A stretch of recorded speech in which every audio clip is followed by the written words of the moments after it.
జయీ భవ విజయీ భవ జయీ భవ విజయీ భవ.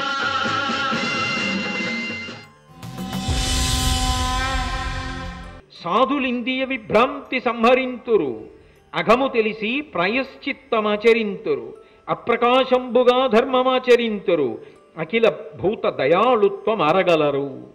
సాధుపురుషులైన వాళ్ళు ఎప్పుడూ కూడా ఇంద్రియముల యొక్క విశృంఖలత్వాన్ని అరికడతారు. అలాగే పాపకర్మలేవి తెలుసుకుని ఆ పాపకర్మలు చెయ్యకుండా ఉంటారు. తాము ఏదైనా మంచి పనులు చేస్తే దాన్ని చాలా రహస్యంగా ఉంచుతారు. అడగక ముందే దానిని చెప్పరు.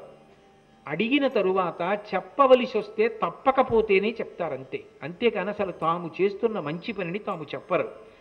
అన్ని ప్రాణుల పట్ల విశేషమైనటువంటి దయతో ప్రేమతో ఉంటారు.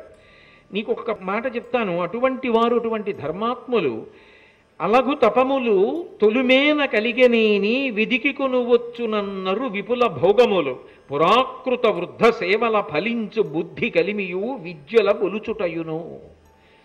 ఒక జన్మలో వాడు పెద్దల్ని సేవించాడు, గురువుగారిని సేవించాడు, తల్లిని సేవించాడు, తండ్రిని సేవించాడు, సమాజంలో పెద్దల్ని సేవించాడు, ఎంతో గౌరవంతో బ్రతికాడు పెద్దల పట్ల. వాడు తర్వాత జన్మలో ఏది పొందుతాడో తెలుసా? గొప్ప విద్యావంతుడవుతాడు. ఒకసారి వింటే వచ్చేస్తుంది, ఒకసారి చూస్తే వచ్చేస్తుంది. వాడు అంత గొప్ప ప్రజ్ఞాశాలి అవుతాడు. ఎక్కడి నుంచి వచ్చాయో తెలివితేటలు. అందరికీ అలా ఎందుకు ఉండదు? ఒకే తల్లి కడుపున కవల పిల్లలు ఒకే సమయంలో పుట్టినా ఒకడికున్న తెలివితేటలు రెండో వాళ్ళకు ఉండవు. ఎందుకు ఉండవు అంటే వాడు జీవుడు గత జన్మలలో ఏది చేశాడో దాని వలన అది ప్రాప్తిస్తుంది. పెద్దల సేవ వలన వచ్చేటటువంటి ఫలితమేమి? అపారమైన తెలివితేటలు, విద్యావంతుడు అవుతాడు. అలాగే తొలిమేన అహింసారుచి కలిగిన దీర్ఘాయువందు కారణభూతంబులు భువరా, ఇవి ఈ గుణములు లేమియు కీడులకును మూలంబరయన్. అహింసా ప్రవృత్తితో ఎవ్వరినీ కూడా బాధ పెట్టకుండా ఉండాలి అనేటటువంటి ప్రయత్నంతో, ఎప్పుడూ ఎవరిని బాధ పెట్టకుండా ఉండడానికే ప్రయత్నం చేస్తూ అలాగే జీవితం అంతా నియమం పాటించిన వాడు ఎవరు ఉంటాడో వాడు తర్వాత జన్మలో అనారోగ్యం లేకుండా ఆరోగ్యంతో దీర్ఘాయుష్మంతుడవుతాడు. అహింసావ్రతం పాటించాడు గత జన్మలోని గుర్తేమి? ఈ జన్మలో దీర్ఘాయుష్మంతుడై ఆరోగ్యంతో ఉంటాడు. అందువలన వాడు ఈ జన్మలో తప్పులు చేస్తున్నా గత జన్మ ఫలితం వస్తోంది వాడికి. ఇప్పటి ఫలితం ఒకప్పుడు అనుభవిస్తాడు తర్వాత. కాబట్టి అది జన్మ పరంపరలలో చేసినటువంటి పాపపుణ్యముల యొక్క ఫలితములు సుఖదుఖములుగా వస్తున్నాయి. నీకు ఈ దుఃఖం వద్దనుకుంటే ఇప్పుడైనా ధర్మం చేయి. అంతేకాని ఇప్పుడు ధర్మాన్ని వదిలిపెడితే శాశ్వతంగా సుఖాన్ని ఉంచుకుంటానని మాత్రం అనలేవు, సాధ్యం కాదు. ధర్మమే శ్రీరామరక్ష.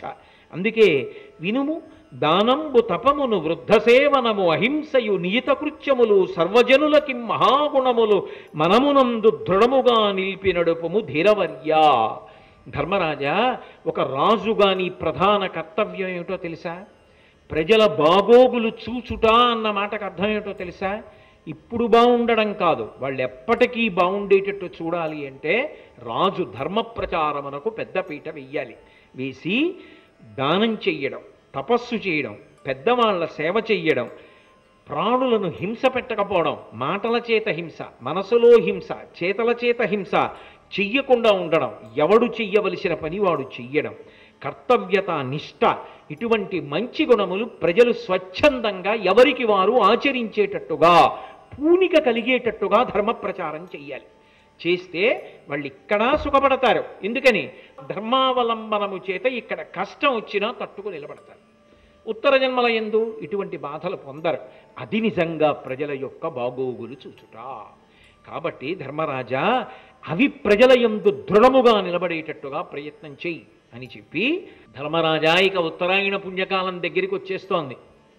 నువ్వు ఎన్నో అడిగావు, నేను ఎన్నో చెప్పా.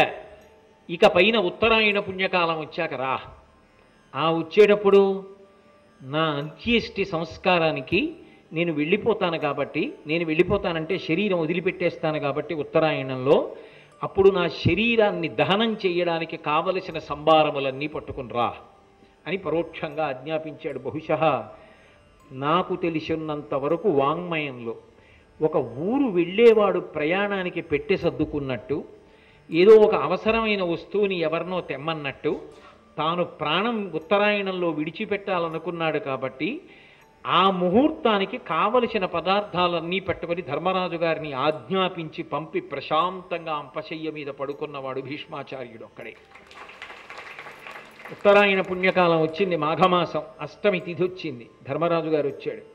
వచ్చి ఒక మాట అన్నాడు, అనగా వచ్చితి ధర్మనందనుడా ప్రణతి ఆచరించదా, నా పలుకు అవధరింపనవసరంబేని విను సమయంబు మార్చి అగ్ని మొదలుగా తేతగున అట్టివాని తెచ్చితి ఋత్విజుల్ వచ్చిరి హరియు నీ తనయుడు ధృతరాష్ట్రుడును సమస్త బంధులు కల మహీపతులు విప్రులు పౌరుజనులు ఏతించిరి సదయహృదయ వీరి చూడుము కొనువిచ్చినావుడు అన్న ఆ మహాత్ముండు అందర చూచి ఈ నృపాలు కేలు తెమల్చుచు మెలుచేసితి దైవయోగంబు కాదే నీ ఒదవుటరయ మనుజనాథ మాఘమాసంబు శుక్లపక్షంబు నామమున సంప్రమోద మావహిల్ల చేసెనని అభినందించి అతనికి అధిక హర్షమావహించే. ధర్మరాజు గారు మాఘమాసంలో ఉత్తరాయణ పుణ్యకాలంలో శుక్లపక్షంలో అష్టమి తిథి నాడు ఉత్తరాయణ పుణ్యకాలం వచ్చేసిందని తాతగారి దగ్గరికి వెళ్ళాడు. వెళ్ళి తాతగారి పాదములు పట్టి నమస్కారం చేసి ఆయన కళ్ళు తెరిచాడు.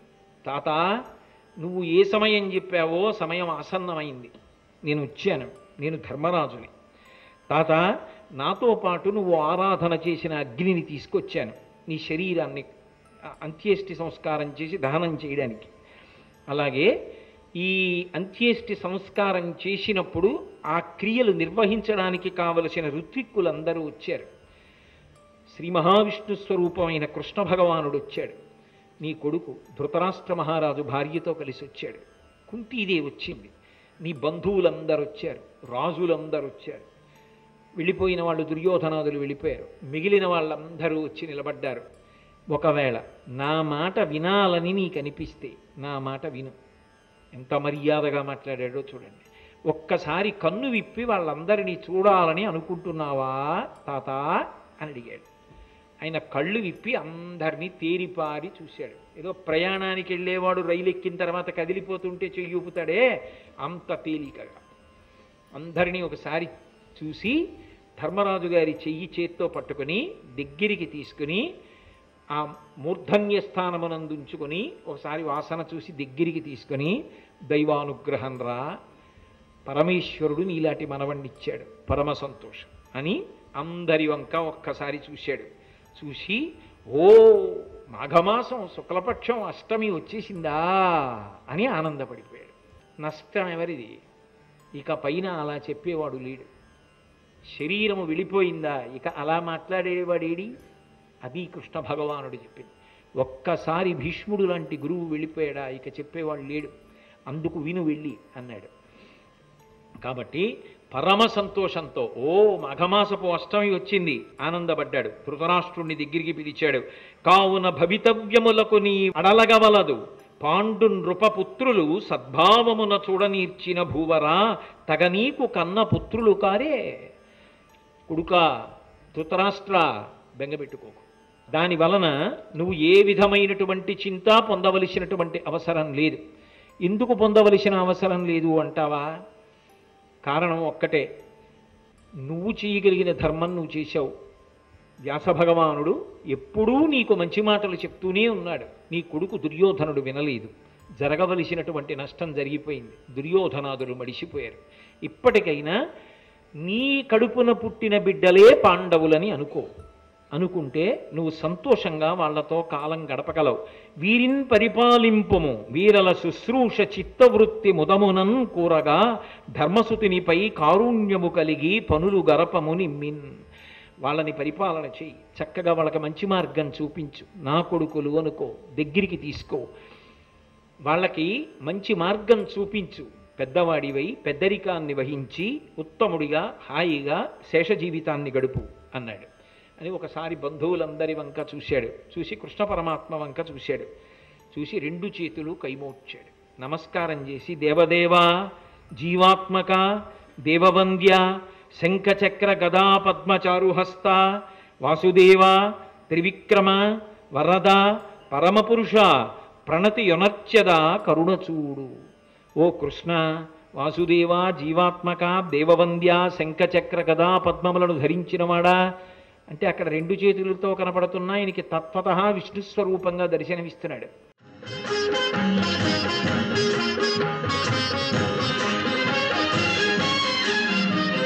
జయీ భవ విజయీ భవ జయీ భవ విజయీ భవ. సర్వం శ్రీ ఉమామహేశ్వర పరబ్రహ్మార్పణమస్తు.